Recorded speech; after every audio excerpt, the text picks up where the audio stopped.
तर खेडकर कुटुंबाचा आणखी एक प्रताप समोर आलाय।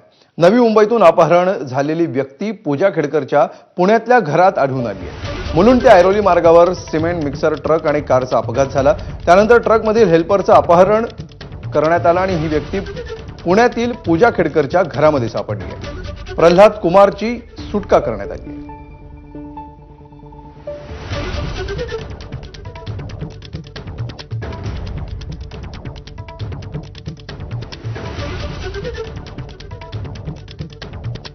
वादग्रस्त आणि बडतर्फ IAS अधिकारी पूजा खेडकर आणि त्यांचे कुटुंबीय नेहमीच वादामध्ये असतात।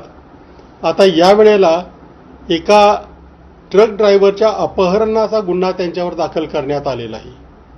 त्याचं झालं असं की रबाळे इथं, नवी मुंबईमधील रबाळे इथं एका मिक्सर ट्रकशी त्यांच्या गाडीची धडक झाली।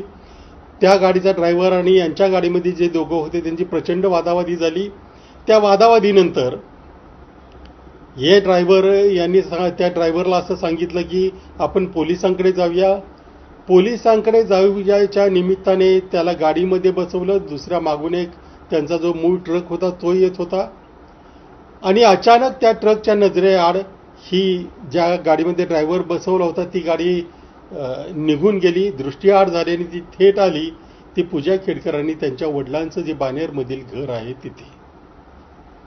आता मुद्दा असा आहे की हा गुन्हा तर झाला, परंतु त्यानंतर तो जो मागचा ट्रक ड्रायव्हर होता त्याने पोलिसांना फोन केला, FIR झाला, किडनॅपिंगची केस दाखल झाली।